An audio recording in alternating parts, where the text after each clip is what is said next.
Morning students, तो आज हम पढ़ रहे हैं स्टैंडर्ड 11 में orientation of commerce and management में चैप्टर नंबर 9 जिसका नाम है इंटरनल ट्रेड। आप सबको याद होगा चैप्टर नंबर 1 में हम टाइप्स ऑफ ट्रेड पढ़े थे, internal trade and international trade. तो इंटरनल ट्रेड का पूरा चैप्टर, राइट, इंटरनल ट्रेड क्या है, उसका जन्म से लेकर अंत तक, वैसे अंत तो नहीं होता है बट मैं बोल रहा हूं सब है इस चैप्टर में, राइट।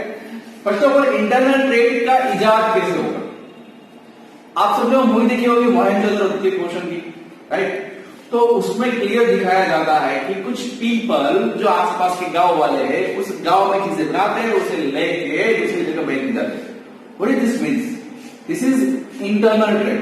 बट इंटरनल ट्रेड करने की जरूरत क्यों पड़ी? क्योंकि कंट्री में हर एक एरिया में नेचुरल रिसोर्स का डिस्ट्रीब्यूशन हुआ नहीं। कुछ एरिया में से हमें कोल मिलता है, तो कुछ एरिया में से हमें वाटर मिलता है, कुछ एरिया में से हमें आयरन मिलता है, राइट। तो जो चीजें जहां पे नहीं है उसे वहां पहुंचाने का काम करता है ट्रेड। बट कैसा ट्रेड? Internal trade. क्योंकि इंटरनल ट्रेड का मीनिंग होता है कि internal trade means trade with in the geographical boundaries of the country. Geographical boundaries, right, country की बाउंड्रीज को क्रॉस ना करना, उसे बोलते हैं इंटरनल ट्रेड। बट आप कहीं पे भी जाओ, कंट्री के कोई भी कोने में जाओ, ट्रेड की डेफिनेशन है, right. Trade means exchange of goods and services in return of exchange of goods services or exchange of goods and services in return of money। उसका मतलब क्या है? ट्रेड। ट्रेड मतलब क्या है? प्रोड्यूसर के पास से चीजें लेना, से फॉर एग्जाम्पल एक चौक मैंने प्रोड्यूसर के पास से 8 रुपए में लिया, मैंने कुछ नहीं करना, सिर्फ इसके पास से 8 रुपए में लेना है और कंज्यूमर को मुझे 10 रुपए में बेचना है, 2 रुपए मेरा कमीशन, मेरा प्रॉफिट, जो भी समझ लो, राइट। ओके, तो सिंपल सी बात ये है इंटरनल ट्रेड। आपको वेरी शॉर्ट क्वेश्चन में पूछा जा सकता है कि what are the characteristics of internal trade, right. तो करेंसी यानी पैसा, पैसा मनी, तू पैसा पैसा क्यों करती है, वेट, वजन, मेजरमेंट, नाप, trade practices and legal matters.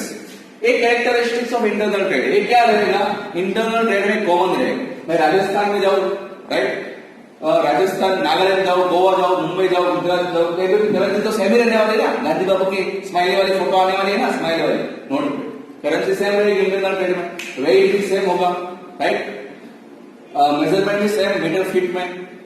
हाँ, अगर इंडिया के बाहर जाए तो पाउंड में चेंज हो सकता है, ये इंडिया की बात है, internal trade, right. Trade practices भी सेम रहेगी, लीगल मैटर्स भी यहाँ पे सेम रहेगा, राइट। गुजरात में आप किसी के पैसे पूछ मारो या मुंबई में मार लेके पैसे पूछ मारो तो लीगल प्रोसेस है वो सब जगह सही रहेगी। तो ये इंटरनल ट्रेड में ये सब चीजें क्या रहने वाली है? कॉमन रहने वाली, राइट। तो एक बेनिफिट। ओके, अब एक क्लासिफिकेशन ऑफ ट्रेडिंग एक्टिविटी। जितनी भी ट्रेडिंग एक्टिविटी होती है उसका क्लासिफिकेशन एक भी बाकी नहीं है इसमें, ठीक है, फिलहाल आपकी 11th की सिलेबस में। तो नंबर 1 है from the view point of boundary, number 2 is the from the viewpoint of distribution, number 3 is the from the viewpoint of payment, and number 4 is the from the viewpoint of delivery of the goods. So from the viewpoint of boundary there are two types of trade. First is the internal trade, second is the foreign trade. ये हमने chapter number 1 में पढ़ा। Okay, क्या? from the viewpoint of boundary, internal trade and foreign trade. Number 2, from the viewpoint of distribution, direct trade and indirect trade.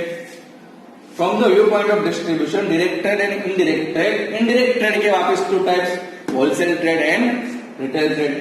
From the viewpoint of payment, right, credit trade and cash trade. credit मतलब उधार, फिर कभी पैसा देगा, आज आप माल दे दो, credit trade हो गया।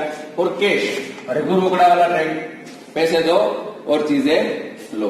From the viewpoint of delivery of goods, there are 2 types of trade, spot trade and future or forward trade. मजेदार बात ये है, ये वाला यहां तक ही पढ़ना है, हमें आगे चैप्टर में पढ़ना है होलसेल ट्रेड एंड रिटेल। अब होलसेल ट्रेड क्या है?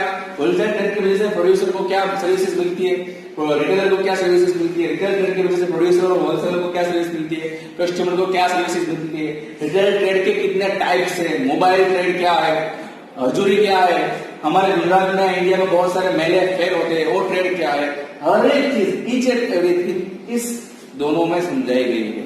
उसके बाद जो ऑनलाइन ट्रेड होता है उसके बारे में समझाया गया है, राइट, मोबाइल ट्रेडिंग के बारे में समझाया गया है।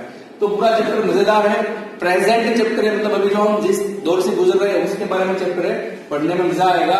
अगेन याद रखना, internal trade means trade with the geographical boundaries of the country, right. Currency, weight, measurement, trade practices and legal matters are common in internal trade, क्योंकि देश चेंज होता नहीं, देश चेंज होगा तभी तो बेस्ट चेंज होगा, अदरवाइज कुछ चेंज होने वाला है नहीं, राइट। इंटरनल ट्रेड में रिस्क कम रहता है, राइट, डर कम लगता है, और क्लासिफिकेशन ऑफ ट्रेडिंग एक्टिविटीज 4 है, from the view point of boundaries, from the view point of distribution, from the view point of payment and from the view point of delivery of goods.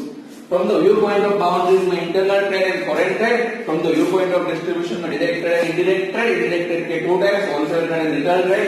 वापस from the view point of payment, credit trade and cash trade, from the view point of delivery of goods, spot trade and future और forward trade. Okay, तो students आज के लिए इतना ही, कल हम पढ़ेंगे होलसेल ट्रेड के बारे में। Thank you for the day and have a nice day.